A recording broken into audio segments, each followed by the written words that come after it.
Hello guys. So siguro play lang ako ng mag-share screen lang ako para kahit papaano di ako mahirapan magpaliwanag, no?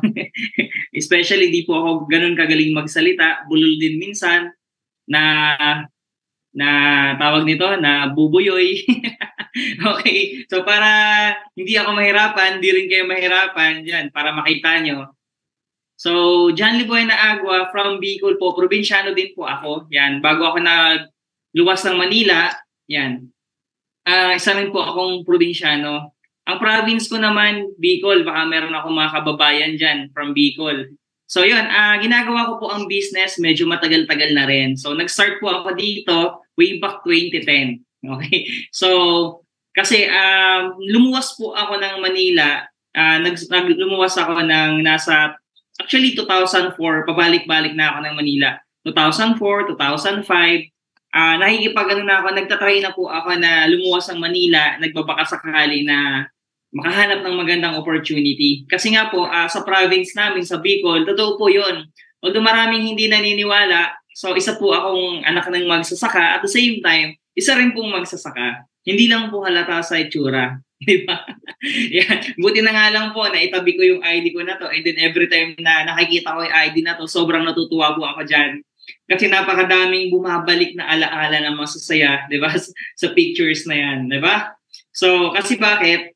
Nung time po kasi ng mga panahon na yan, high school time, punong-puno po ako ng pangarap niyan. Diba? So, alam mo yung tipong habang nag-aaral ka, naniniwala ka na darating ang time, makakaahon din sa kahirapan. For sure, mababago din ang buhay. Diba? Kaya po, that time, ginagalingan ko mag-aral. So, lahat naman, siguro tayo, naging estudyante. Diba? So, ako din naman po, nung time na nag-aaral ako, especially nung high school, sobrang dedicated po ako sa trabaho. Sa high school talaga. Gusto ko po talagang seryosohin yung pag-aaral. Kaso nga lang, nakakalungkot lang na that time kasi gustuhin ko mag-aral ng mabuti, ng maayos. Hindi lang po talaga ako na nabibigyan ng pagkakataon na mag-aral ng maayos kasi di ba dapat ang estudyante sa province, di ba dapat pumapasok ng 5 araw sa isang linggo, di ba? So Monday to Friday dapat nasa school, di ba? From 8 a.m. up to 4 p.m. So nakakalungkot lang po kasi ang nangyayari before, usually, swerte na po na makapasok ako ng 3 days sa loob ng isang linggo. Minsan nga 2 days lang. So the rest, absent po talaga karamihan. Diba? So hindi isa rin po ako that time sa laging candidate. Diba sa school namin? Candidate for early graduation. Diba? So mga November, December pa lang, nanganganib na po ako that time na hindi makapagtapos, hindi makagraduate. Diba? Hindi alibawa, nung third year po, di ba, di ko makakalimutan yan. So, yung third year na yan, siguro November, December, pinatawag na yung parents ko, kinausap na nila na ito nga yung sitwasyon, hindi pumapasok lagi. Akala kasi ng mga teachers ko, nagbubulak-bulak siguro ako. So, hindi nila alam, yung mga panahon na hindi ako pumapasok, lagi po ako nasa sakahan kasama ng tatay ko. Kasi ako bilang panganay na lalaki, wala po kasi silang katulong talaga, especially yung tatay ko, halos yung mama ko tumutulong sa kanya pero since babae yon, 'di ba? Ang hirap naman nasa sakahan yung nanay mo. So kaya pinipersa ko na lang, sabi ko sige ako na lang, 'di ba? So buti na lang po, mababait naman ang mga teacher sa amin. Ang ginagawa lang ng nanay ko pag pupunta siya sa school, lagi lang siyang may pasalubong dun sa mga teachers namin. May dala-dalang saging, manok na native. 'Di ba familiar po noon? So as asuhol, 'di ba? Kasi nga po, at least makapagtapos lang or makagraduate lang. Diba? So, yun. So, sa awa ng Diyos, natapos ko naman po ang high school. Kahit sabihin natin mahirap talaga.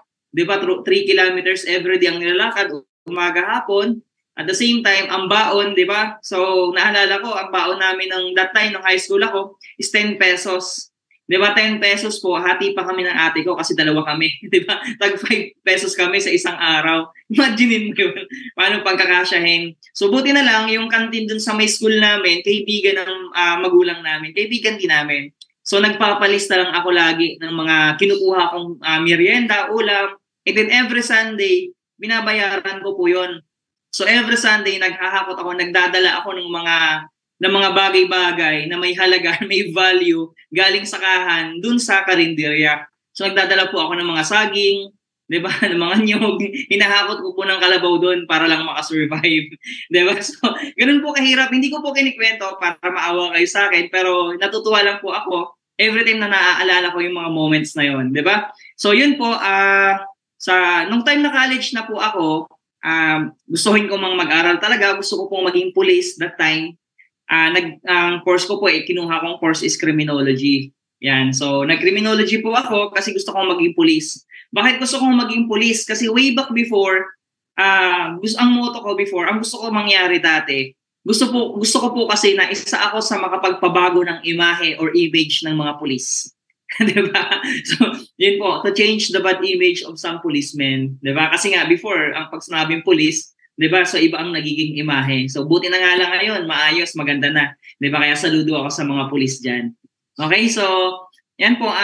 Sad to say, during college, so 2 years and a half ako nag-aral ng college, kaso nga lang po ang nabayaran ko lang dyan is 1 year. So, yung 1 year and a half sa college, yung tuition fee po, hindi ko na siya nabayaran kasi wala na talaga kaming pera. Kasi that time, 3 na kaming college. Ate ko college, ako college, and then yung kapatid ko na sumunod sa akin, college din. So, medyo mabigat na yun sa parents namin kasi wala naman din kaming hanap buhay na maayos talaga, kundi pagsasaka lang. 'Di ba? So, yun. Hindi ko nilalang ang pagsasaka kasi marangal na trabaho 'yan. 'Di ba? Napakaganda niyan. Actually, nasa puso ko talaga 'yan, yung pagsasaka. So, mahal ko yung mga magsasaka. Ang nakakalungkot lang po talaga, alam naman natin na sa pagsasaka, ang yumayaman lang yung mga trader or yung mga namamakyaw. 'Di ba? Yung mga pinaghirapan, tinanim ng mga magsasaka, bibili ng mga negosyante, 'di ba, sa murang halaga tapos ibebenta nila ng malaki. For short, sila lang talaga ang kumikita. Yung mga magsasaka, pagod, 'di ba? Ang hirap na part kasi madalas nalulugi, 'di ba? So puro pagod lang pero wala pong kinikita, madalas nalulugi. Okay? So yun po yung buhay talaga ng magsasaka. Kaya nga iilan lang po or wala po talaga halos yumayaman sa pagsasaka. Ang yumayaman yung mga trader, yung mga namimili galing sa magsasaka at binibenta sa market ng mas mataas na halaga, 'di ba? So yun po. So since hindi na nakapag-aral, sabi ko, wala na akong choice, hindi na ako tinanggap ng school kasi nga may 1 year enough akong balance sa tuition. So gustuhin ko mag-aral na mag-aral, kaso nga lang po, hindi na talaga ako pinayagan. So no choice, wala akong ibang choice kundi makipagsapalaran na sa Metro Manila. And then sa Metro Manila, nakipagsapalaran po ako, 'di ba, way back 2004, 2005, 'di ba? So 2005 po 'yon, hindi ko makakalimutan 'yon, lumuwas ako ng Manila. 'Di ba, mga 2005 ata 'yon, something mga ganyan, or 2006. Yan. So ngayon po, sa Manila naman, so sabi ng mga kakilala ko before, basta malakas ang loob mo, 'di ba, may magandang mangyayari sa iyo. 'Di ba? So ganoon lang po ang puhunan ko nung time na lumuwas ako ng Manila kasi hindi ko alam kung saan ako pupunta, ano yung gagawin ko na eksaktong gagawin pagdating ko ng Manila, 'di ba? Ano yung trabaho, 'di ba? So kaso nga lang po sabi ko, bahala na, 'di ba? So 'di ba, parang that time po kasi lumuwas ako ng Manila, ang bit-bit ko po niyan, lakas lang talaga ng loob.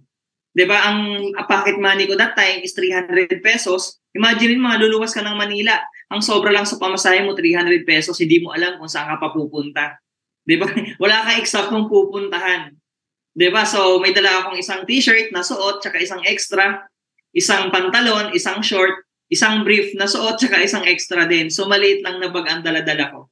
So imaginein mo yan, ganun po kahirap yung time na pakikipagsapalaran, 'di ba? So kaso nga lang, ang ginawa ko that time, sakay ako ng bus, and then pagdating ko sa Manila, sa May Cubao, 'di ba, doon bumababa yung mga bus. E di sa May Cubao po, pagbaba ko doon, tumambay lang po ako doon sa terminal. So wala po, hindi muna ako kumbaga, hindi ko alam kung saan ako pupunta 'di ba? So and then amazed po ako diyan sa terminal sa May Cubao, sa May Araneta Center. Kasi diyan po nakita ko yung yung Araneta Coliseum, 'di ba? Kasi usually sa probinsya sa TV lang diyan nakikita.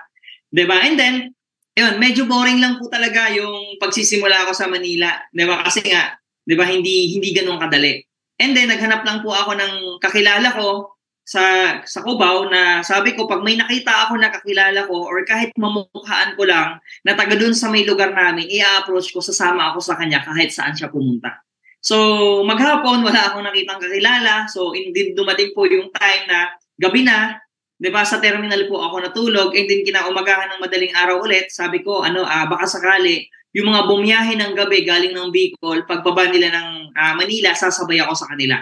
And then sa Manila naman noon, that time may nakita kong kakilala, actually hindi namin siya totally kamag-anak, hindi rin namin kalugar lang namin, kabarangay. Eksakto, nakita ko siya. Sabi ko, bro, kamusta? Andito ka rin pala. Sabi ko, saan ka pupunta? Sabi niya, sa Quezon City daw. Doon daw siya nagtatrabaho. And then, sabi ko, pwede ba akong sumama sa'yo? Kasi hindi ko alam kung saan ako pupunta. Wala kasi akong pupuntahan. Since kababayan, kakilala, kalugar, hindi naman ako pinabayaan. Sige bro, sama ka na lang sa akin. Ipasok na rin kita ng trabaho. Okay? So, ang first job ko po, 'di ba, nag-apply po ako sa SM. 'Di ba? So, yan. Kung makikita niyo po, 'di ba? So, sa SM po yung pinaka naging official job ko. So, hindi ko alam kung may mga empleyado rito ng SM, kung may nakapagtrabaho na sa SM, or kung may nakapasok na sa loob ng SM. 'Di ba? So, diyan po ako unang nag-apply. So, ngayon po, medyo epic lang po ang nangyari nung time na nag-apply ako kasi syempre, probinsyano, Bicolano, sa amin po kasi, ang salita namin, purong Bicol lang talaga, hindi po kami pala English. Di ba? So, hindi po katulad ng mga Bisaya, mga Cebuana, na hindi man ganun kagagaling managalog, pero ang gagaling mag-English, di ba? Sa amin po, di ba, hirap na sa Tagalog, mas lalong hirap sa English. Di ba? Kaya nga po natatawa ako nung time na nag-apply ako dyan. Yan, katulad ng mga nakaupo dyan sa may tabi, sa may gilid, nakikita niyo po ba yung may ano po ba ako? May, tawag nito, nakikita po ba yung share screen? Baka kasi wala kayong nakikita eh. Yes, okay. So, ngayon po, yan, isa po ako sa mga umupo dyan sa upuan na yan, nag-antay, nag-interview, and then sabi ko, epic yung naging interview ko dyan. Kasi di ba may resume or bio data? Okay.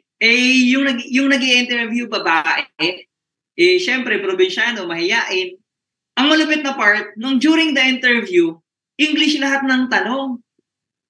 Di ba? So, ang sagot ko lang palagi, yes. Yes. Di ba? Puro lang ako, yes. Yes. Ilang taon ka na? How old are you? Yes. Diba? Kasi hindi ko talaga alam kung anong isasagot ko. So, usually yung tanong na hindi ko talaga masagot. So, ang ginagawa ko na lang, yung interviewer, ang ginagawa ko na lang, tinititigan ko na lang sa mata. Ina-eye to eye contact ko na lang. Sabay ko na lang iningitian. Di ba? So, siguro sabi ko, baka naiintindihan niya kung anong situation ko. So, sa awa naman ng Diyos. Di ba? So, ipinasa niya naman ako kasi sabi niya, ang trabaho lang naman sa SM, hindi naman mahirap, tatayo ka lang, di ba? So, babantay-bantay ka lang, pwede na. Di ba? So, ngayon, tanggap naman po ako dyan. Kaso nga lang po, inabot po ako ng almost 3 months bago makapasok talaga. Kasi nga po, ang problema ko, invalid ID, wala po ako nung lumuwas ng Manila. Di ba? So, sabi ko, saan ko kukunin yung mga requirements ko? Ang daming requirements pala. Di ba? So, ngayon po, inabot po ako ng 3 months sa pagbuo ng requirements kasi wala akong pera. Ang ginawa ko, naghanap po ako ng part-time job. So, ang naging part-time ko that time, so, election day that time, tagakabit po kami ng mga poster nila sa gabi, yung dinidikit sa mga poste, sa pader. Okay, every night, gabi lang po namin ginagawa yan pag tulog na yung mga tao. Magigising na lang sila pagtingin nila sa gate nila. Meron ng nakadikit na ganito, ganyan. So, kami po yun. Kami rin po yung hinahabol ng mga aso. So, allowance lang po ang binibigay sa amin dyan. Pero sabi ko that time, sabi ko, tiyaga lang. Diba? So, pag nabuo ko naman din yung mga requirements ko, makakapasok na ako sa SM. Yan. Okay, so sa awa ng Diyos, nakapasok po sa SM. And then, that time, pinagpapasalamat ko na po yun. So, sabi ko, Lord, thank you. Kasi, di ba, napakadami dyan. Napakadami. Gusto mag-aral, hindi makapag-aral. At the same time, napakadaming nag-aaral, gusto makagraduate, hindi makapag-graduate. And then napakadaming graduate, gusto makapaghanap ng trabaho, pero hindi lahat nabibigyan ng pagkakataon na makapagtrabaho. Samantalang ako, tanggap na. Diba? So yung pangarap ng mga estudyante na magtatrabaho someday, so nagawa ko na. So andun na ako sa point na yun, kaya sabi ko, Lord, thank you so much. Grabe. Ayan. So nakakaano lang po, kasi sa SM po, yung trabaho po, talagang minahal ko yan. Kasi yan lang ang nakikita kong pag-asa nung time na nasa province ako. Yun yung hinahanap ko, yung magkaroon ako ng trabaho. Kaya po binigay ko talaga yung buong dedication ko sa trabaho ko. As in po, na-experience ko po dyan, first 4 months. 4 months po straight. Diba? So, wala po akong late. Diba? So, 1 hour lagi ang advance ko. Kung ang pasok namin alas 9, alas 8 pa lang nandiyan na ako sa SM. Diba? Isa po ako sa maagang pumapasok na empleyado sa SM. Diba? Kasunod ko lang yung mga gwardiya. Sila yung nauuna eh. So pagpasok nila, usually ako yung isa sa mga nauuna. Kasi nga, di ba, sabi nga nila, mahalin mo yung trabaho mo. Di ba? So, ginawa ko po yan. So, binigay ko yung best ko. Di ba? And then, for regular po, dapat ako dyan sa SM. Okay, nung regular po ako, na-experience ko, nung mare-regular, na-experience ko po lahat. Di ba, sa pagiging empleyado. Kung ano yung mga na-experience sa mga empleyado, lahat po yan experience ko din. 'Di ba? So na-experience ko mapagalitan ng supervisor, 'di ba? Mapagsungitan ng mga senior sa akin, yung mga nauna, 'di ba? 'Di ba? So na-experience ko rin na siraan ng mga iba kong katrabaho, kung anong sinasabi nila, 'di ba? About sa akin, 'di ba? So na-experience ko rin na yung tipong pa-regular na ako, 'di ba? Yung mga iba kong kasabayan na mga kapareho ko rin na for regular. Diba? So, alam mo yung tipong crab mentality, ang gusto nila, sila yung makapasok, sila yung ma-regular.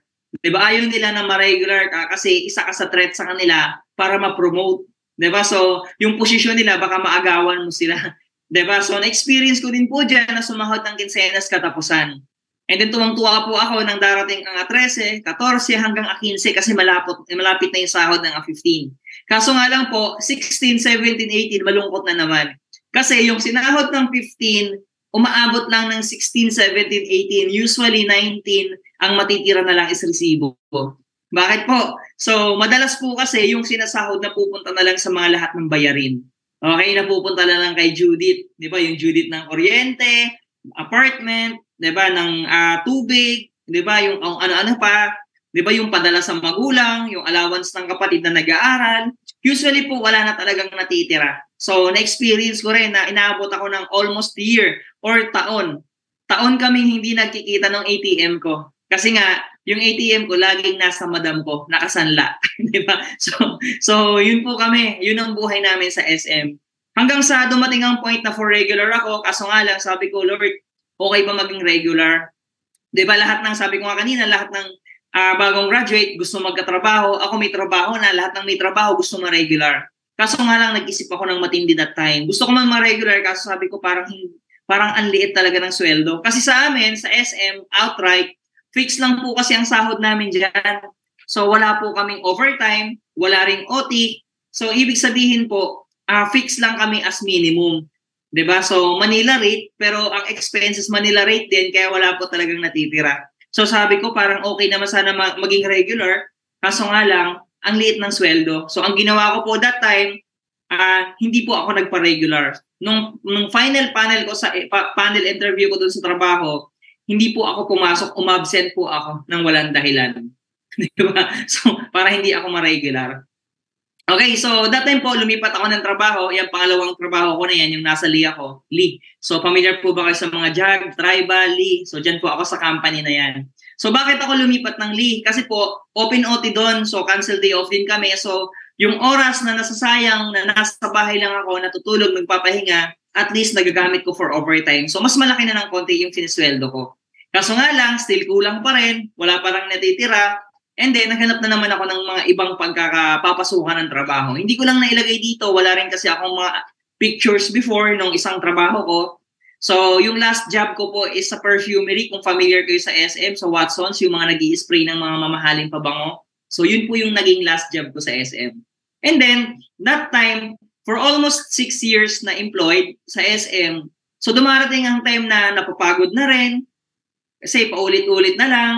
Diba? So, laging walang natitira, walang naiipon, bukod sa resibo, tsaka sa payslip, na ang kapal na, ang taas na dun sa locker ko, ang dami na.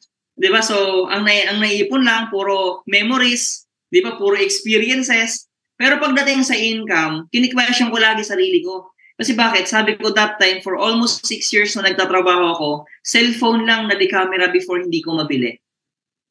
Diba? So, dati nung nauso yung may mga camera na cellphone, tapos yung may mga cellphone na yung nakakapagpanood ng video, 'Di ba? So, yun po kasi yung libangan talaga, parang baliw na baliw ako doon kasi bakit? 'Di ba? So, nakikita ko kasi lagi yung lahat ng katrabaho ko na may mga gandang cellphone, sila rin yung may mga gandang chicks. 'Di ba? Biro lang. Kasi imaginein mo, 'di ba? So, nakakahiya kasi manghingi ng number tapos yung cellphone mo yung 3315 na yung decay pa dipindo tapos wala pang case. 'Di ba? Kasi walang pambili ng case kasi 'di ba ang mahal ng case dati. 'Di ba? So, yun po yun. So, kaya nga po, 'di ba? So, alam mo yung tipong napakadami kong gustong magawa sa buhay or gawin sa buhay na hindi ko talaga magawa. And then nagpe-pray ako lagi, Lord, ano ba magandang gawin? Lalo na pagka matutulog na, 'di ba, sa gabi, yung tipong hihiga ka sa higaan mo, nakatingin ka sa kisame, 'di ba? So hindi ka makatulog, iniisip mo yung buhay mo, iniisip mo yung family mo, iniisip mo yung future mo, for sure nangangarap ka. 'Di ba? And then nagpe-pray ka, Lord, ano ba yung pwedeng gawin? 'Di ba? So ano bang saan ba ako pupunta? Saan ba ako magtatrabaho? 'Di ba? So ano yung tipong kung naging na-frustrate ka na kasi bakit? Tumatanda ka tapos walang nangyayari. Yung tipong na ano parang tinatamad ka na sa trabaho mo kasi wala pumapasok ka lang para kumita ng sumahod ng 'di ba ng minimum tapos pang expenses mo lang kinabukasan, yun lang din ang magiging budget mo kinabukasan. 'Di ba for sure paulit-ulit lang. 'Di ba? So yun nga nagpe-pray ako lagi, Lord, baka naman meron kang opportunity na maganda na pwedeng ibigay sa akin, ibigay mo na. 'Di ba? Yun yung lagi kong binabanggit. And then sinasama ko lagi sa prayers yan bago matulog. At the same time, pagkagising, 'di ba? So kasi kahit papaano hindi man po ako masyadong relihiyoso pero nagpe-pray po ako lagi. And then kausap ko lagi si Lord, 'di ba? So yun, good thing kasi bakit? Dumating po ang point na meron akong kaibigan na sabi sa akin, John Lee, asan ka? Sabi ko, day off. Naglalaba. 'Di ba? So sabi niya, magkita tayo. Sabi ko, sige, saan? Magkita tayo Mega Mall. Anong oras? 4 p.m. 'Di ba? So sa Mega Mall, sabi niya sa akin. Sabi ko, okay, sige, darating ako ng 4 p.m. So yun po, nagkita kami ng kaibigan ko, nagkita kami ng dati kong katrabaho, and then, 'di ba? So hindi ko po alam, wala akong kamalay-malay na ipasok niya na ako sa orientation ng uno. 'Di ba? So yun, pumasok ko sa orientation, windang ako, maraming tao, tapos lahat ng tao positive, nagsisigawan, sinasabi nila payaman, yaman daw. 'Di ba? Hindi na ako naman, wala lang, nakaupo lang, nagtitingin-tingin sa paligid, naghahanap, 'di ba, nang i-scout ng pwedeng maging kaibigan. 'Di ba? So ganun ang ginagawa ko. Hanggang sa pinaliwanag ko yung business na 'yan, ng puhunan daw ganito, ganyan, tapos ang gagawin ganito, ganon. 'Di ba? So natapos ang orientation na wala po akong naintindihan. Okay? And then sabi ng kaibigan ko, bro, maganda ba yung negosyo? Sabi ko, oo, maganda. Maganda yung nagpaliwanag. Maganda yung speaker. Maganda yung nag-share. 'Di ba?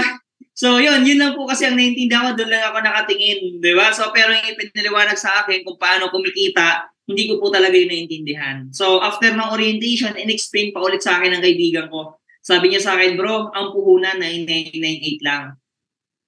'Di ba? Tapos para kumita, magpapasali ka lang at least 2 tao. So yung isa ilagay mo sa left, yung isa ilagay mo sa right. Okay, pag nagpares yan, meron kang 1.5. Yun yung sinabi niya sa akin. Sabi ko, 1.5? Pag may napasali akong 2, may 1.5 ako. Sabi niya, oo, ganun kadali. So ngayon, sabi ko, ayos pala. Di ba kasi sabi ko, 1.5, 3 araw ko ng pagpapasukan sa trabaho yan. Kumbaga 3 days ko ng sahod yan.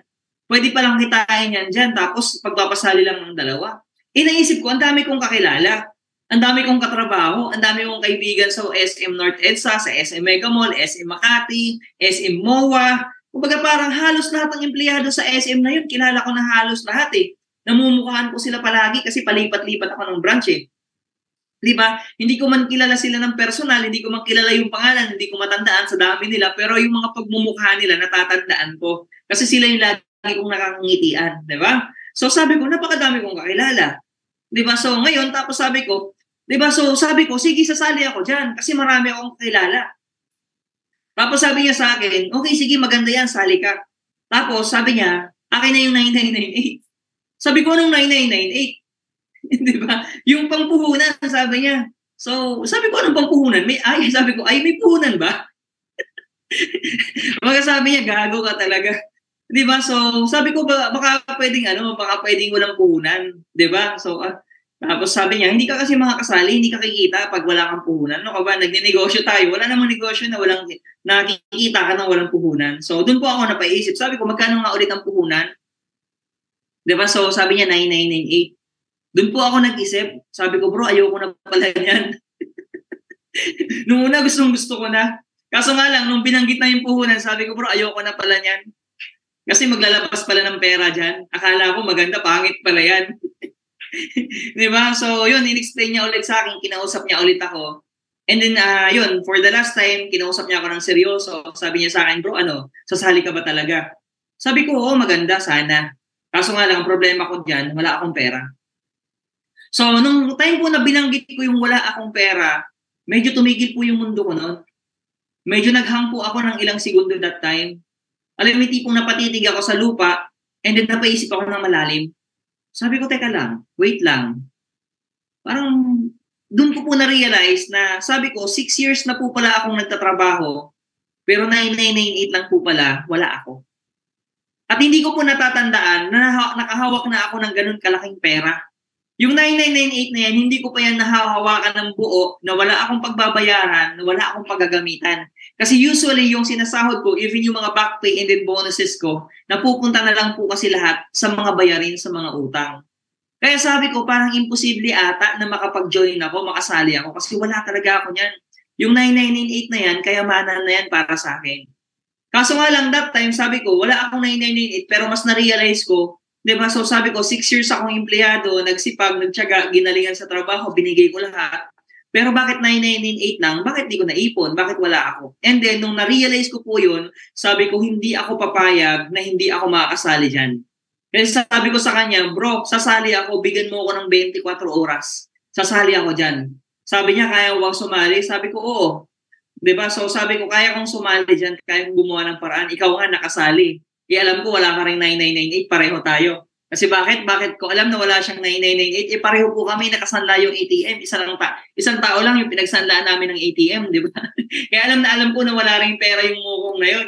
Di ba? So ngayon, to cut the long story short, nangutang lang din po, ginawa ng paraan, ng hiram, ng utang, yung ATM na nakasanla, isinanla ulit, di ba? Pinadagdagan lang, makasali lang. Di ba? So yun.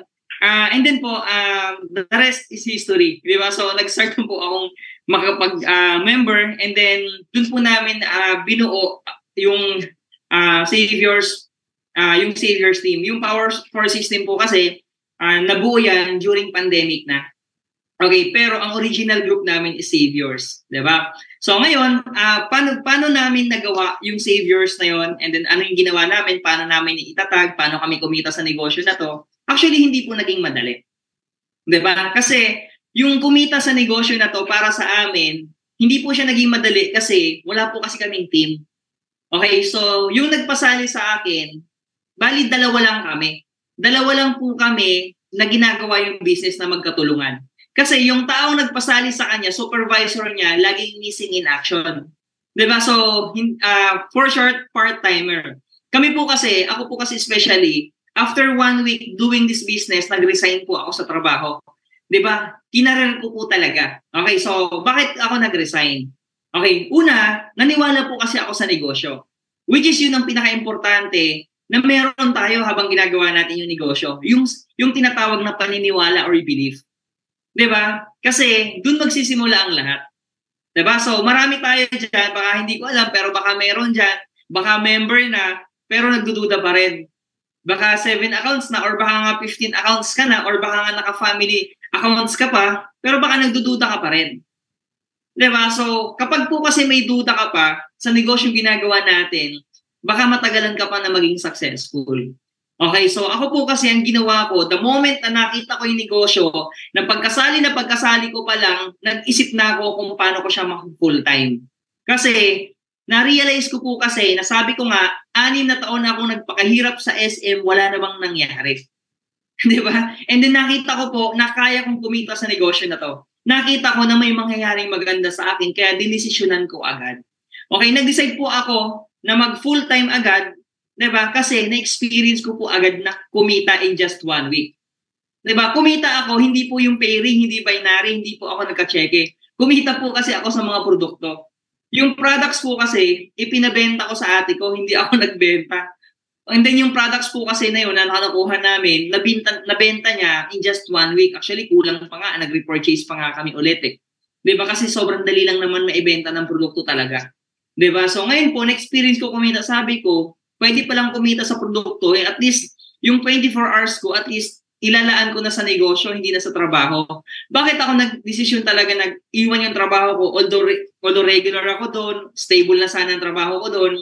So nagkaroon lang po kasi ako ng opportunity na makausap yung mga boss ko, and then yun po ang nag-push sa akin na iwan ko talaga yung trabaho ko. Kasi during our meeting, yung ka-meeting ko yung mga boss ko doon sa trabaho ko dati, during meeting po, nakatulog ako sa meeting namin. Alam mo, nasa table, sa office kami, di ba, office meeting, nasa round table kami, kausap yung mga boss ko. Hindi ko na malayan habang ganun ako doon sa upuan ko, napapikit na po pala ako. And then, nakatulog talaga ako as in literal. And then, ginising nila ako tapos na yung meeting. Sabi nung pinaka-boss namin, okay lang yan, hayaan nyo lang si John Lee matulog kasi bakit? Kota naman yan eh.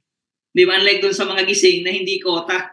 Di ba? Kaso nga lang, pagkagising ko, so John Lee, andito na yung mga SPRS mo, andito na yung mga ano mo, kailangan mo sa store, okay na. Pero next time, huwag ka na matutulog sa meeting ha.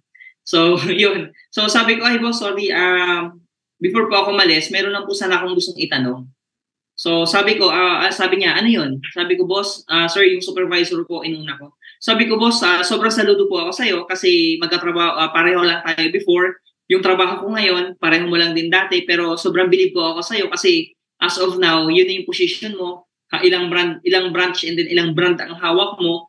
Yung hawak niya po kasi yung perfumery, yung Lacoste, yung Hugo Boss, D&G, Gucci, Skada, Kenzo, Givenchy, Givenchy, yung mga perfumes. Okay, sabi ko, boss, paano mo nagawa? Ano yung sikreto? Okay, so natuwa naman siya kasi pinuri, di ba? So sabi ko, boss, sobrang galing niyo, sobrang saludo ako. Hindi, sabi niya, ano lang, maging loyal ka lang sa company and then bigay mo yung best mo. Which is okay naman sa akin yung sagot, tama naman din talaga. Kaso nga lang, mayroon po kasi akong follow-up question. Sabi ko dun sa supervisor ko, sir, boss, tanong ko lang po, after 10 years dito sa company, nakabili ka na po ba kahit kotse? Yung lolo mo, oh, di ba? Nung tinanong ko, biglang napalingon sa akin. Nung una, sobrang saya niya. Tapos nung una, sobrang sama ng mukha niya. Yung tipong parang nagalit, na-offend, napahiya, or etc. Parang ganun.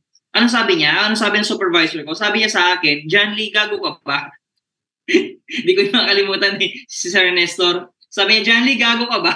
Magkasabay nga tayo naglalakad galing MRT kanina, di ba? Tapos tatanungin mo kung may kotse na ako. Siyempre, wala. Di ba? Ako naman din, natawa. Natawa na lang din siya. Di ba? Kasi kaklose ko din naman yon. So, alam mo yung tipong na-realize ko, sabi ko, sa negosyong ginagawa namin, marami, wala pang isang taon, may kotse na. Pero yung supervisor ko, 10 years na, commuter pa rin. Para sabi ko, 1 point sa negosyo. Diba? So ngayon, sabi ko, yung manager namin, si Ma'am Lilet, tinatawanan kami kasi alam mo yun, natawa sa aming dalawa eh. Although close ko rin kasi yun, kaibigan ko na rin, diba? So kahit mga boss ko, mababait din. And then sabi ko, Ma'am Lilet, okay lang din po ba magtanong? O John Lee, wag mo nang tatanungin kung may kotse ako kasi may kotse ako. Ma'am, hindi po ganun yung tatanong ko. So, diba, sobrang bilib din kasi ako sa inyo. Pero tanong ko lang, Ma'am, diba, since alam ko binigay mo yung best mo sa company na to, pero meron ka na po bang house and lot na nabili na galing sa trabaho? Alam mo yung manager namin, yun. Same nung supervisor ko, diba? Alam mo sabi niya, alam mo yung sagot niya sa akin, John Lee, baka gusto mo na mag-last day. Alam mo yung tipong, as in sobrang na-offend na kasi talaga sila. Di ba? Kasi bastusan naman din talaga yung tanong ko, di ba? So parang imaginein mo yun. So sabi niya, baka gusto mo na mag-last day. Nung sinabi niya po yan, bigla po ako napatayo sa upuan. Nung tumayo ako sa upuan, sabay kuha ako sa bag. Ma'am, actually sa totoo lang po, yan lang po talaga inaantay ko. Sabay abot po ako ng resignation letter. Di ba? So hindi po kwentong barbero yan. Kung gusto nyo itanong kung pwede nyo po ang ipa-background check, diba, sa RMK, Rustans Marketing Corporation po, ang office namin sa Midland Building, 3rd floor. Diba, sa Makati po. Diba? So, pwede mo akong ipa-background doon na pwede mong, kaso wala na yung mga supervisor ko doon, mga nag-retire na ata. Pero, nung moment po na nakita ko, yung sabi ko, walang house and lot, walang kotse, sobrang tatagal na nila sa company. Sabi ko, kung ano yung present nila, ito yung future ko. And then, hindi ako papayag 'Di ba? Na darating ang time na kung ano yung present nila, yun yung magiging future ko. Kasi sila magagaling. 'Di ba? So magagaling sa English, magigiling sa lahat, graduate sila, so malakas talaga or malaki yung chance na ma-promote sila or magkaroon ng magandang position sa trabaho. Samantalang ako, wala po akong pag-asa kasi hindi ako sa office. Hindi ako pang office, hindi ako pwede sa mga office works. Hindi po ako pwede doon kasi unang-una, buplax ako sa spelling. Hindi ako marunong sa English. 'Di ba? So alam mo yun, parang wala akong ka-chance doon. 'Di ba? So ngayon sabi ko, talagang sabi ko fully decided na ako, magre-resign ako sa trabaho. Kaso sana nagulat yung supervisor manager ko. Sabi niya, tarantado ka talaga, nagbibiro ka ba? Kanina ka pa. Sabi ko, ma'am, sa totoo lang po, may nakita na po kasi akong mas magandang opportunity kumpara dito. Although, okay po, napakaganda ng trabaho na ginagawa ko and then sobrang swerte ko sa inyo kasi ang mabait nyo sa akin. Diba? So, nagpapasalamat po ako doon pero sabi ko, decided na po talaga ako. Diba? So, yun po, sabi ko nga, naniwala po kasi ako, diba, na sa negosyong ginagawa ko, mababago yung buhay ko. Diba? Kaya po ang ginawa ko, diba? So, nag-decision po ako na i-full-time, na bigyan ng time, di ba? So sa mga part-timers, hindi ko po sinasabi na gawin mo yung ginawa ko, na iwanan mo yung trabaho mo, mag-full-time ka, gawin mo yung negosyo. Pero kung malakas ang loob mo katulad ko, go. Di ba? Di ba? Kasi ako, nag-full-time ako. Pero, kaso nga lang, so anong kasunod na nag-full-time ako? Okay, si Irene, no? Ginawa na daw, ginawa ko na po. Nakasa ng loob. Okay, so yan. So, nung nag-full-time po ako, eto na siya ngayon. So, baliw na baliw ako sa negosyo kasi 100% naniniwala ako na yayaman ako. Eto na ngayon, full-time na ako. Kinabukasan, balik ako dun sa trabaho ko. Kasi lahat ng katrabaho ko, lahat potential. Magagaling sa sales, may mga itsura. Tapos, as in talaga sabi ko, pag napasali ko lahat to, automatic magkakakotse ako. Yayaman ako kasi magagaling eh. Di ba lahat potential eh, lahat leader eh. So baliw na baliw ako, full-time na ako. So yun, ang ginawa ko, bumalik ako dun sa area ko, dun sa pinagtatrabahuhan ko. And then pagpasok ko, excited na excited ako, even yung guard, di ba? So yung guard, pagpasok ko pa lang, kasi yung area namin nasa may entrance ng Landmark Trinoma. Pag kikita niya sa akin, sabi niya, balita ko resign ka na daw. Sabi sa akin ng gwardiya kasi nakakausap ko rin yun. Kabiruan ko rin din eh. Sabi ko, bro, nag-resign ako. Itong malupit. Lahat ng katrabaho ko, dun sa area namin, nagsilapitan sila. Even yung isa kong supervisor din sa area sa Landmark, sa Trinoma. So, lapit sila. Janly, kamusta? Diba? So, balita namin, nag-resign ka na? Sabi ko, ma'am, oo, nag-resign na ako. So, bakit ka nag-resign? Sabi ko, ma'am, may negosyo po kasi akong ginagawa. So, sobrang baliw ako. Sabi ko, lahat mapapasali ko.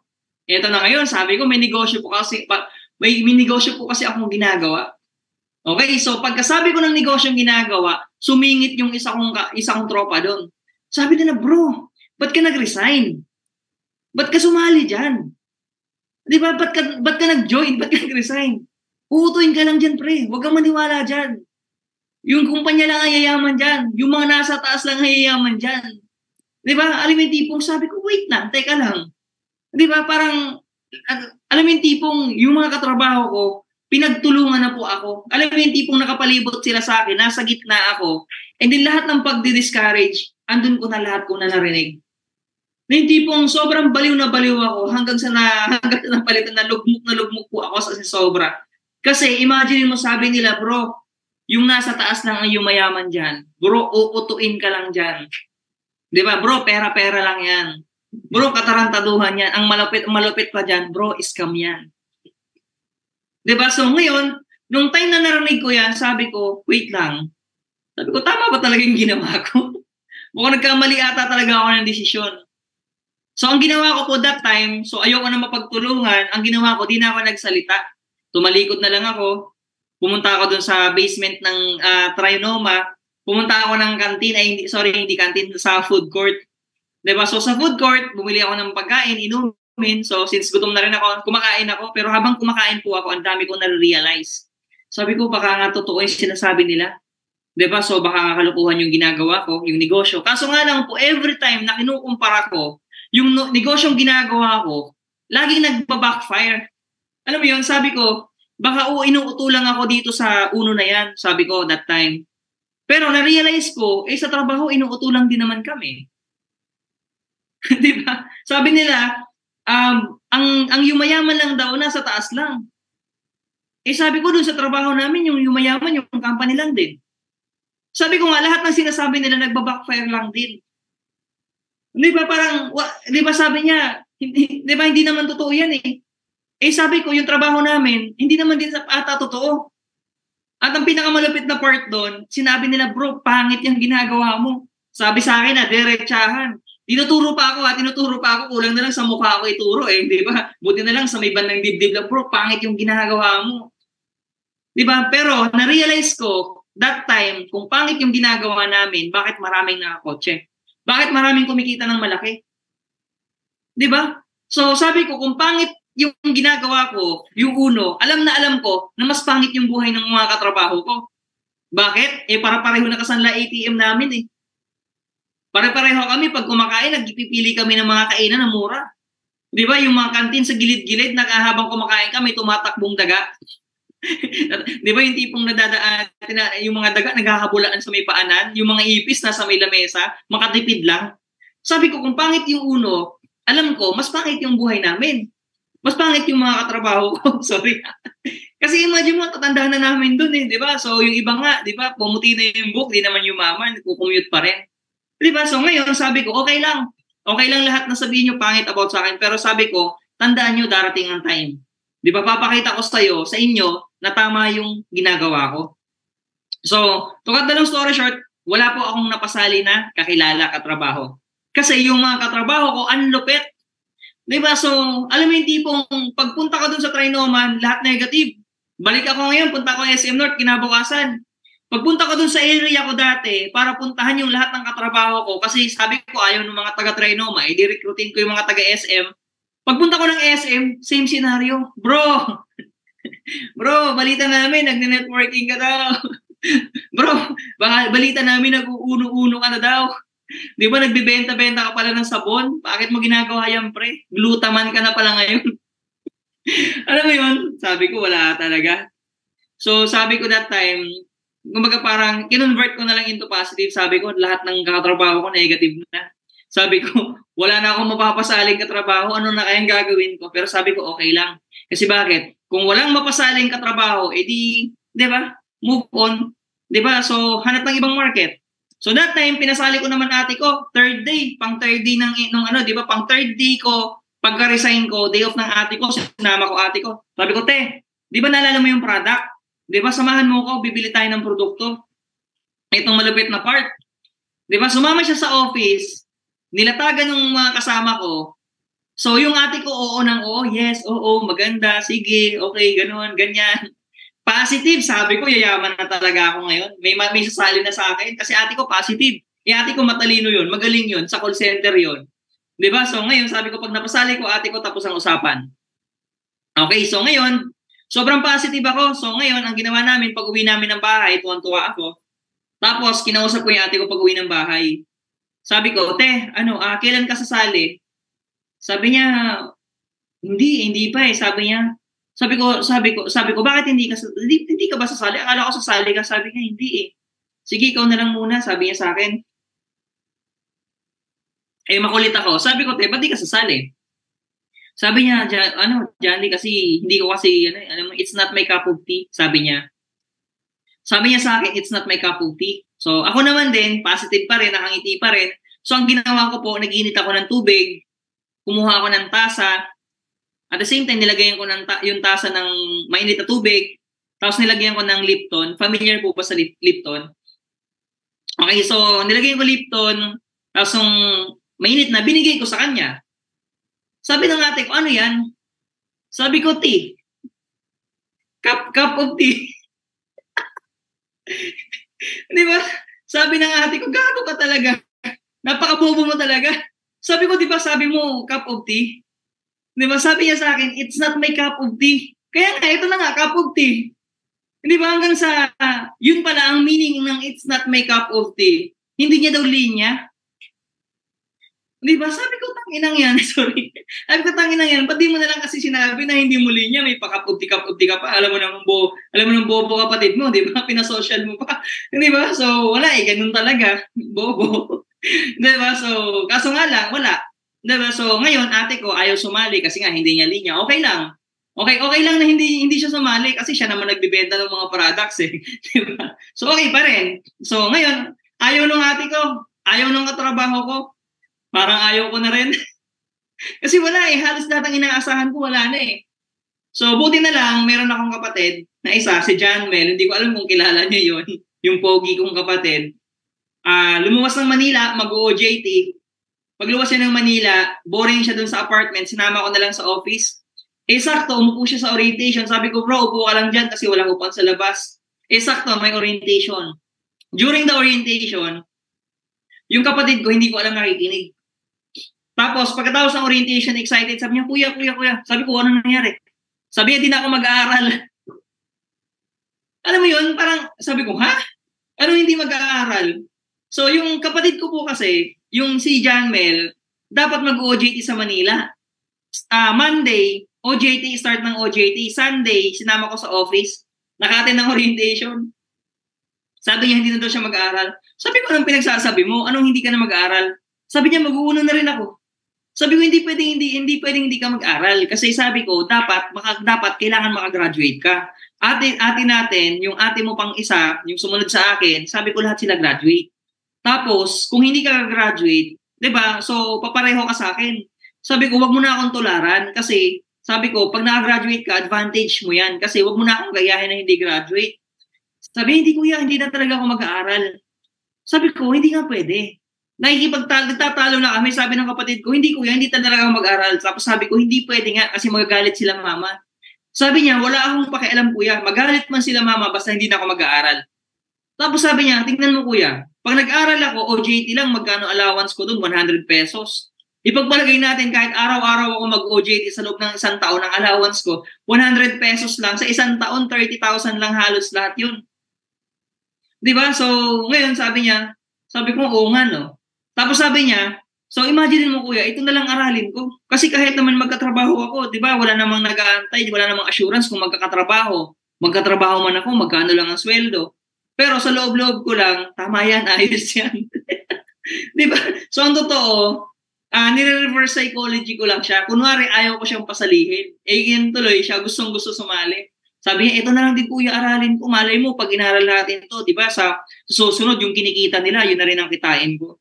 So yun, sa totoo lang po, diba? So lahat negative, kaso nga lang, may dumating na isang positive, na sobrang positive naman. Na ayaw ko nga pasalihin sana talaga, pero gusto naman sumali. Imagine mo, hindi pa kasali, full-time na. Di ba? Di ba? So ngayon po, yun, madaling story short, di ba? So, yun, hindi po naging madali yung journey namin kasi marami naman din talaga kaming nagdaanan na rejection. Kaso nga lang, isa lang yung paniniwala namin na darating ang time, may mangyayari din. And then, lagi ko lang pong iniisip, lagi ko lang sinasabi na darating ang time magkakaroon din ako ng left and right. Yun yung lagi kong iniisip. Hanggang sa inaralan namin yung negosyo, natutunan na namin paunti-unti. Di ba, nakaka-attend na kami ng mga gatherings, ng mga trainings, nag-invest kami ng time sa mga trainings, especially yung BNS. Di ba? So, Body and Soul, kung familiar kayo doon. Di ba? So, nang naka-attend po kasi ako ng Body and Soul, doon po dumating yung time na sineryoso ko po yung negosyo. Sa totoo lang, after BNS po, winorkout ko yung negosyo, as in, tinodo namin, diba, 6 months po, doon po ako nagkaroon ng resulta.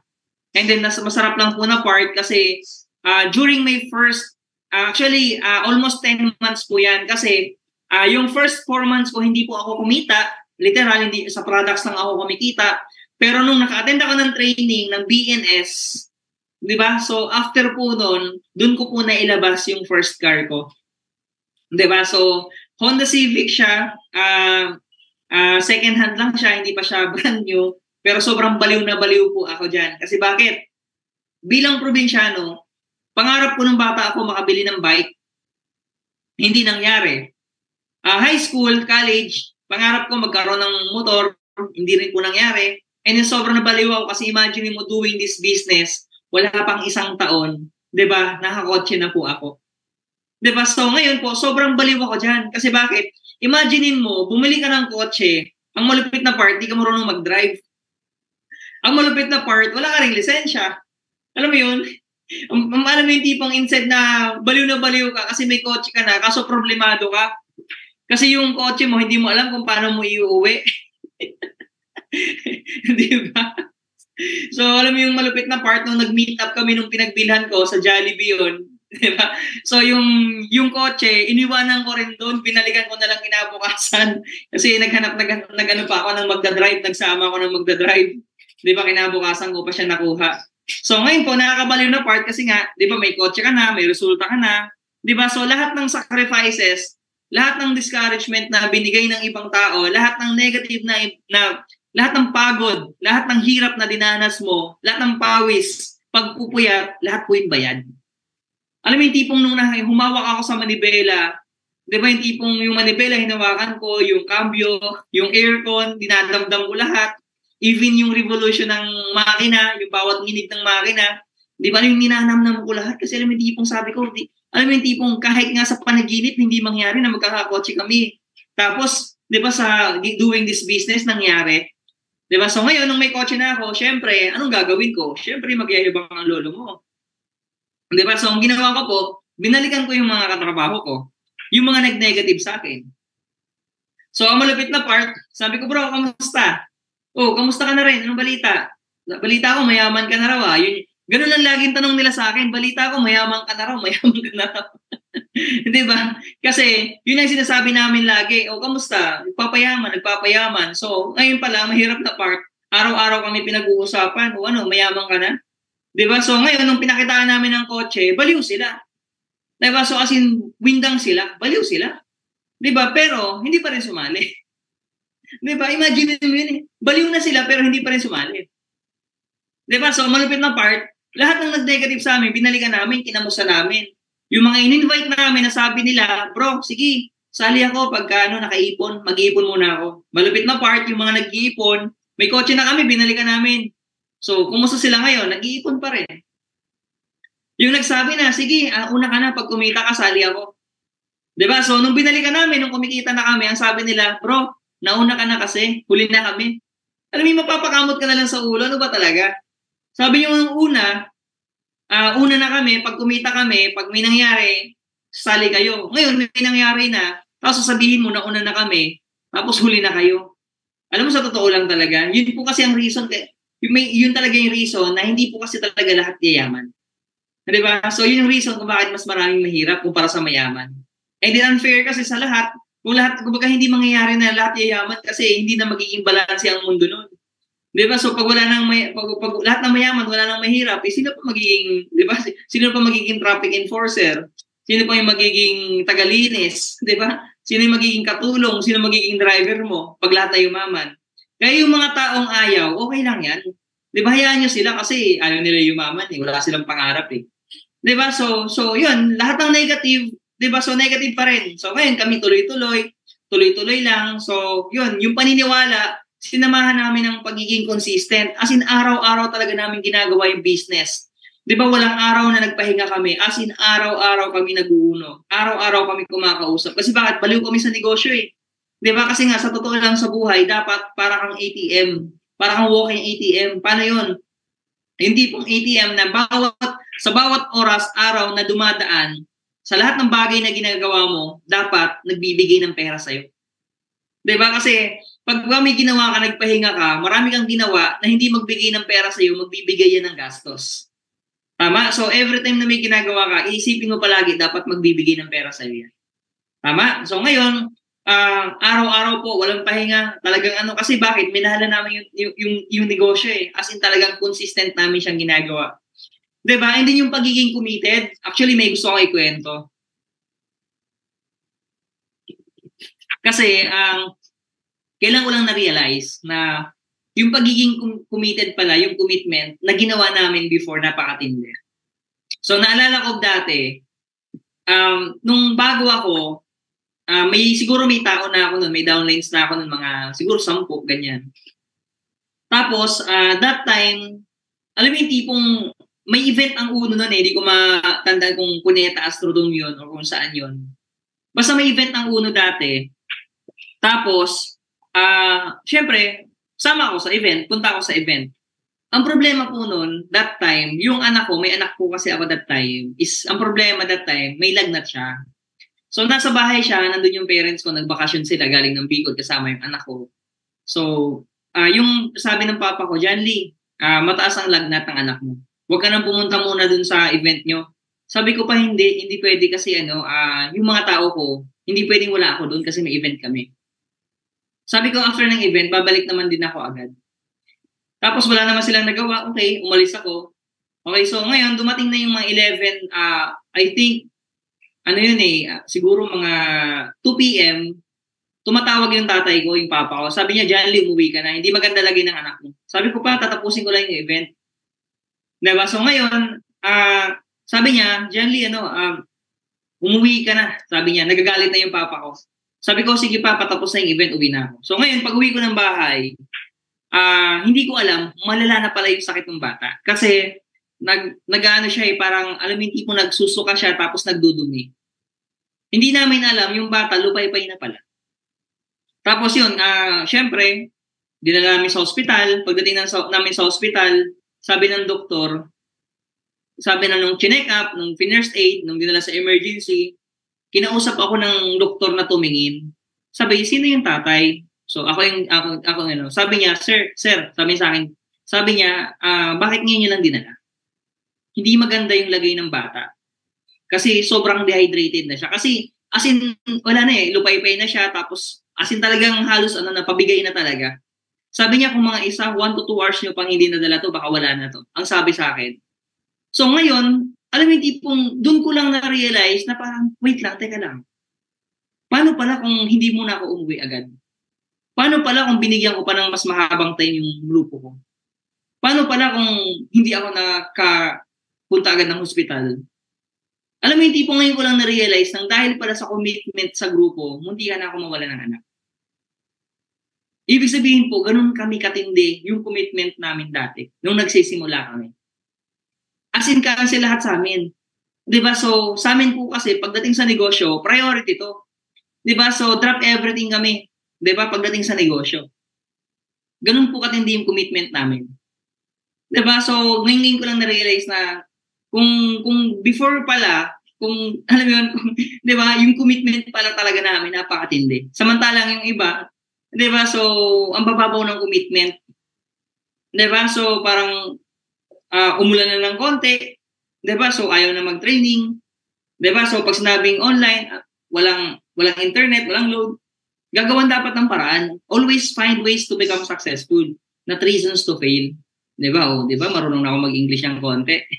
Diba? So, ngayon po, tinuloy-tuloy lang namin yung negosyo. Masarap na part, kasi yan, pangalawang award na nahit ko sa negosyo.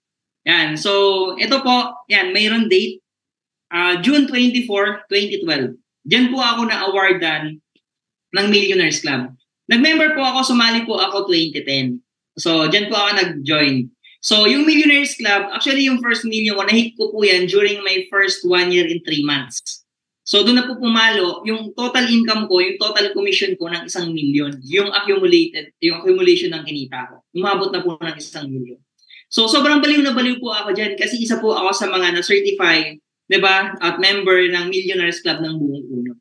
Diba? So, masarap lang kasi imagine mo, so, diba, parang before, diba, parang imagine mo, no, sa trabaho, 6 years, diba, walang ipon, walang 9998, samantalang during this business, di ba wala pang 2 years, may kotse, at the same time, nahit ko na yung first million ko.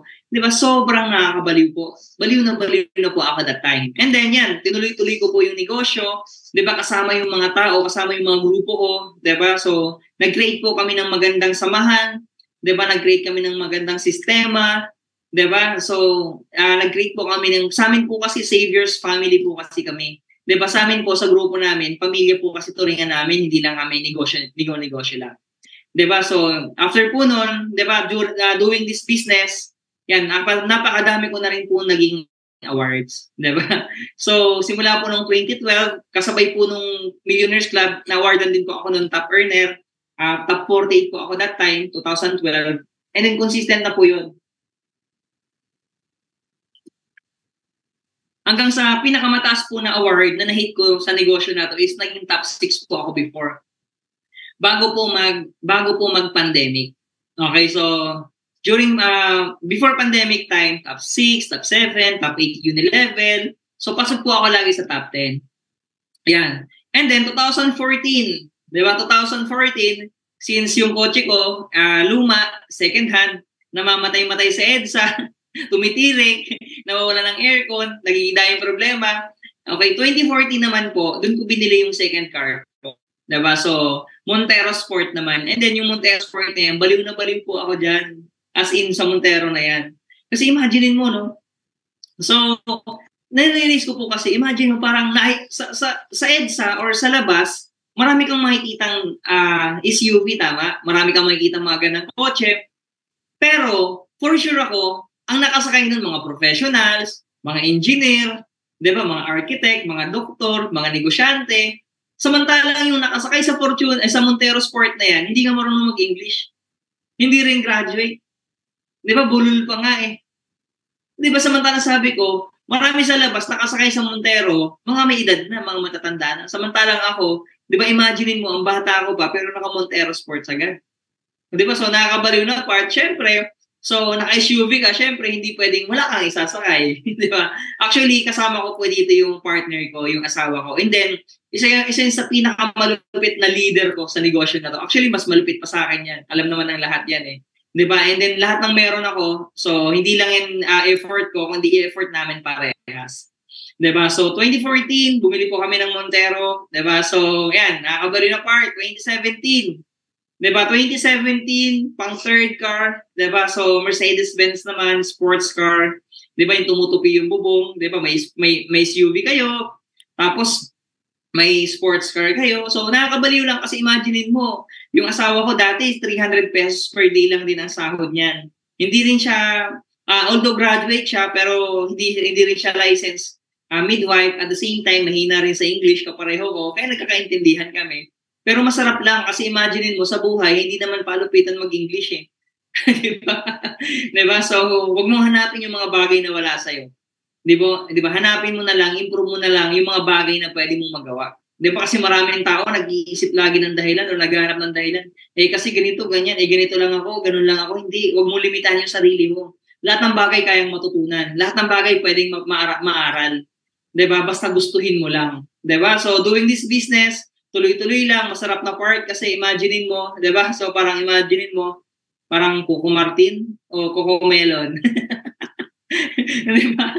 So, masarap lang kasi imaginein mo, 'di ba? So, babalikan mo yung mga negative mong, 'di ba? Yung mga negative, lahat ng negative mong katrabaho na nagdi-discourage ng, 'di ba? Lahat ng nagsabi sa'yo na pangit ginagawa mo, balikan mo. So, 'yun. So, nung nakita nila na yun na yung situation namin, ito na yung nangyari sa amin, sa totoo lang, nakakalungkot isipin. Kasi every time na bumabalik ako dun sa area ko dati, sa mga katrabaho ko, alam mo yung parang magnet, na alam mo yung reverse. Di ba yung magnet pagka nagdidikit, pag binaliktad mo yung isa lumalayo, ganoon na sila ngayon. Dati parang magnet, kinukutsa nila, oh, Janly, mayaman ka na. Ngayon, wala. Malayo pa ako, pagpasok ko pa lang ng entrance ng SM, makikita nila ako agad kasi sa may bungad yung area nila. So, pag nakita nila ako malayo pa lang ako, yung mga katrabaho ko na nandun pa rin hanggang ngayon, isa-isa na lang nagkakalasan. Isa-isa nang umaalis sa pwesto. Isa-isa nang lumalayo. Bakit? Nahihiya na eh. Di ba? So, dati, pag nakita nila ako, pag tutulong-tulungan ako, ngayon, wala na. Ay, halos, di ko alam kung mamamatay-matay na sila sa inggit eh. Pero ako, gusto ko pa rin silang tulungan. Gusto ko pa rin silang pasalihin. Kaso, kahit anong gawin ko, ayaw talaga nila. Pero okay lang. Kasi gano'n naman talaga yung buhay eh. So, wag mong intindihin yung mga taong negative sa'yo. Di ba? Gawin mo na lang silang motivation lahat para umangat yung buhay mo. Kasi ang importante, hindi naman yung sinasabi ng ibang tao eh. Ang importante, masarap ang buhay mo. Ang importante, masarap yung buhay ng family mo. Tama ba?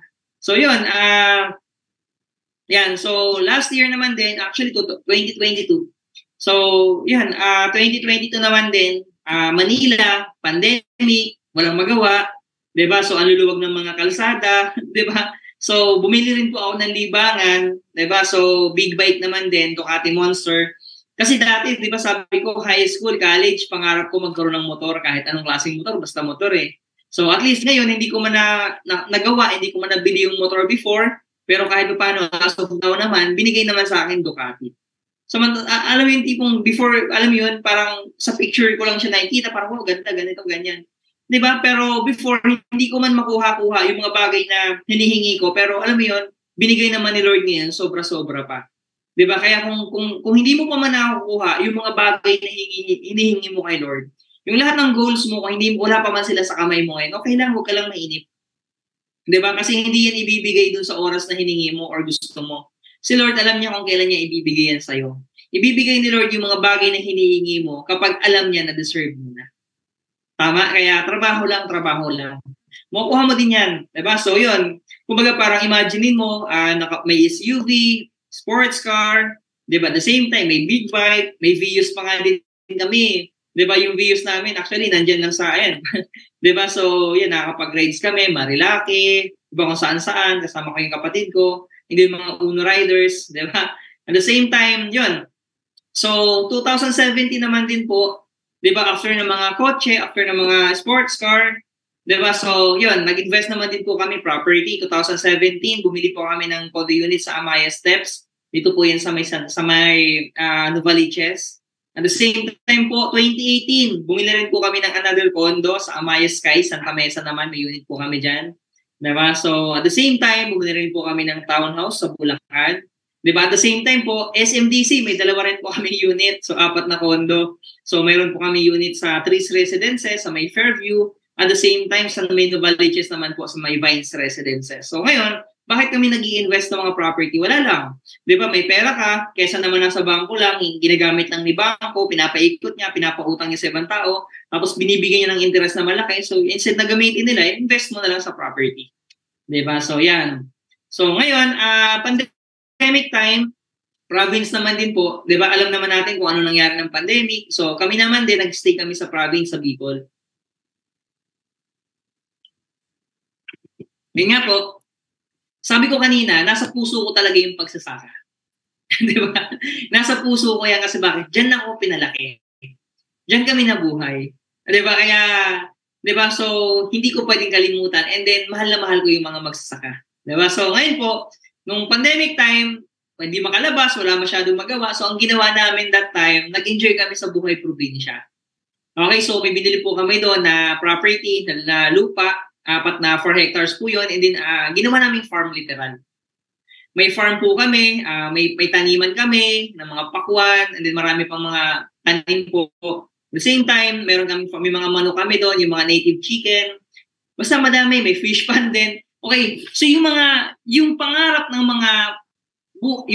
buhay ng mga probinsyano sa amin, sa province, diba? So, yun naman yung mga bagay na ginawa namin dati. Alam mo yung tipong, dati wala kami yan eh. Dati, sinasaka namin lupa ng ibang tao, nakikisaka lang kami. Diba? So, before, manok, hindi nga kami makapagkatay ng manok dati araw. Alam mo yung tipong, naalala ko nung bata ako, nagkakatay lang kami ng manok pag may lagnat kami para gumaling. Diba? So, alam mo yun, dati, para makakain ng itlog, nanakawin mo pa yung itlog ng manok ng lola mo. Diba? Para lang makakain ng itlog. Samantala ngayon, magsawa ka, di ba? Di ba? Alam mo, hindi po pag may bisita ka sa probinsya, di ba? So, nandun kayo sa kubo, kung makikita mo yun sa may taas, sa kubo, nandun kayo sa baba, tapos mamimingwit na kayo dun sa fish pan, tapos diretso ihaw na, may pulutan na. Di ba? Tapos kung gusto magsabaw, pwede magtinola. Di ba? So, may gulayan, may putas. Alam mo yun, literal na buhay probinsya, napakasarap. Diba? Pero, yun nga lang, sabi ko nga, walang yumaman na magsasaka. Kasi sa totoo lang po, mas malaki pa yung gastos kumpara sa kita. Ang natitira yung pagod. Kasi alam naman natin na sabi ko nga, sa negosyo na yan, napakahirap lumaban. Kasi sabi ko nga, trader lang talaga yung kumikita. Diba? So, yun. Syempre, hindi lang po ako ang may resulta rito. So, ako, may kotse, may big bike, sports car din, may SUV din.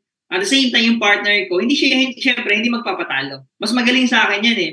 Di ba? Meron din po kami Toyota Vios, di ba? Pamalengke, di ba? And then yan, binenta ko na po yung Montero ko kasi hindi naman namin nagagamit na, hindi niya rin madrive kasi manual transmission, automatic pinalitan namin. So, binenta ko yung Montero ko, bumili naman siya ng Ford Everest. 'Diba? So, SUV pa rin. Imaginein mo, no? So, samantalang dati, as in, pamasahe nga, wala eh. Dati, 1, 2, 3 nga eh. Dati, lipas gutom nga eh. Pero sabi ko nga, sobrang ganda ng negosyo. Masarap lang na part kasi, di ba, lahat ng bagay na to, nangyari sa amin sa negosyo na to. Di ba? So, masarap lang kasi imagine mo, dati hindi naman namin iniisip yung mga ganitong bagay eh. Basta naniniwala lang kami. Naniniwala lang kami na may magandang mangyayari. Naniniwala lang kami na darating ang time makakapagpasali rin. Naniniwala lang kami na darating ang time matututunan din namin. 'Di ba? So, iniisip lang namin na walang pagsubok, na walang solusyon. 'Di ba? So, and then, 'di ba? So, nakakabali na part 'yan. Travel naman din po. Napakadami na rin naman ng travel. And then actually nakapunta na rin kami diyan sa Cebu, 'di ba, ng asawa ko, nakapag-share na rin kami diyan before, 'di ba? And then, yan. Na-experience ko rin dati kumita isang buwan ng nasa almost 700,000. 1 month income. So, 700,000 ako, and then yung partner ko, nasa almost 100,000 din mahigit. Di ba, masarap lang kasi imaginein mo, di ba parang magkano lang sweldo namin dati, 12,000 to 15,000 isang buwan. Di ba, alam mo yung tipong, di ba, 700,000 sweldo ko na, alam mo yung tipong nung kinumpute ko yun, yung kinita ko sa 6 na taon na pagtatrabaho, so mas marami pa nga yung hawak ko na pera dyan kaysa doon sa kinita ko ng time na yun eh. Diba? So, masarap lang kasi imagine mo, yung buong pagtatrabaho ko sa SM, kinita ko lang isang buwan. Diba? So, dahil sa negosyo na to. Yan, experience ko rin. Ito, pandemic income na to. So, 7 days, kumita pa rin ng 101,000. Kumita ako one day, 34,000. Minsan, 4 days, 69,000. Although alam ko maraming kumikita sa negosyo natin, mas malalaki pa dyan. Kasi yung kinikita ko, barya pa lang yan kumpara sa iba. Tama? So, 34,000, 28,000, 30,000. And then, ang masarap na part dito, hindi lang po ang kumikita kasi napakadami ko ng leader na kumita at the same time na bago yung buhay. Diba? Yun nga, isa na si Leval, isa na si Mark. Diba? Hindi napakadami pa po. And then, lahat-lahat, actually, 2 years before, 2 years ago, nung kinumpit namin yung income namin, actually, lahat po ng kinita ng account ko, diba, sa negosyo na to, pumalo na po siya ng nasa 45 million. Lahat-lahat po. Diba, diba yung sa, lahat-lahat ng kinita ko, 45 million na rin. Hindi pa kasama yung 2 years na dumaan. Diba? So, masarap lang kasi bakit? Lahat yun, diba, nagsimula lang din sa magkano. Diba? So, at the same time, eto yan, andyan kami, andyan yung mga leaders ko, napakadami na rin nagkakotse, yun nga, at the same time, yun po yung mga leader ko na may kotse. Diba? So, isa na dyan si Laval, si Mark, naka-Fortuner, and then napakadami pa po niyan. Diba, masarap lang kasi imaginein mo, no? Sa labas, wala naman talaga, ang hirap eh. Kumita ka man, yumaman ka lang, pero ikaw lang. Hindi mo magagawa na kumita or yumaman na isama yung mga taong nasa paligid mo. Diba? Pero sa negosyo na to, basic lang po yun. Diba? Napakadami nga dyan. Mas malalakas pa kumita. Diba? Especially yung mga malalaking grupo. Diba? So yun. And then syempre, kung paano nangyari yun, diba? So dahil sa mga prayers na ginagawa talaga, alam mo yun kasi every time na nahihirapan kami, wala kaming ibang ginagawa, nagpipray. Diba? So every time na nakukuha namin yung mga bagay na hinihingi namin sa kanya, pray pa rin. Diba kasi wala tayong ibang pinaka-powerful na weapon, kundi yung prayer. Diba? So wala lahat ng bagay na mayroon kami kung hindi dahil kay Lord yan. Diba? So ngayon, baka yun na lang kasi ang kulang. Baka todo ka naman, humahataw ka naman, ginagalingan mo naman, baka sinisipagan mo naman, pero diba minsan hindi pa rin na dumarating yung resulta na gusto mo. Diba? Kung hindi pa man dumarating yung resulta na gusto mo, baka yun na lang ang kulang. Medyo baduy man pakinggan, pero totoo yun. Try mo. Diba? So, take action, diba? Tapos samahan ng malupit na dasal. For sure, sigurado ako may magandang mangyayari. Hindi ko alam basta kung sino man yun, si Allah man yan, si Lord man yan, si Jesus man yan, kung sino yung sasamba mo, diba? So, alam mo yun, diba? Napaka-powerful po kasi talaga ng prayer. Diba? So, yun po. And then, syempre, dumaan ang pandemic, hindi po naging madali kasi nga, 'di ba? So, alam naman natin na during pandemic, maraming nabago. So, narumble po lahat. 'Di ba? So, during pandemic, hindi po kami nakasabay sa online, sa province din kasi kami nakapag-stay. At the same time, hindi po kami nakasabay sa online. 'Di ba? Pandemic time, medyo 'di ba yung network po namin hindi ganoon kalakas, hindi po ganoon kaganda, hindi po naging ganoon ka solid. Pero so nakakatuwa lang po kasi ngayon Metro Manila po kasi parang offline na ulit. I mean, hindi naman siya kumbaga parang back to normal na. Nakakatuwa po kasi 'di ba? So parang as of now, yung network namin through online and then offline, pareho na po kasi sumasabog. So before po actually kahapon nasa office kami, sa main office kami. So may gathering kami kahapon. 'Di ba? Attendees namin nasa almost siguro mga 180 na rin kami attendees kahapon. 'Di ba? Nakakatuwa lang kasi dumadami kami offline at the same time dumadami rin kami ng online. Okay, so hindi man ganoon kaganda yung result ng grupo namin ngayon pero 'di ba? Just ako feel ko na 2024, 'di ba? So lahat po ng kumbaga lahat ng grupo puputok na ulit. As in literal na sabog na naman ulit. Kasi parang pandemic, marami po talaga kumbaga maraming nabago, 'di ba? So hindi may nakasabay, may hindi, pero this time, 'di ba, online and offline, pwede na nating gawin. Kumbaga pwede tayong kumita.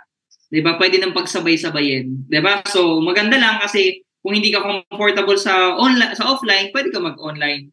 Which is ganoon din ang ginagawa namin. At the same time, yung mga grupo ko na kung mga hirap sa online, yung mga hindi magaling mag-English, hirap makipag-usap, 'di ba? At least pwede pa rin gawin through offline, 'di ba?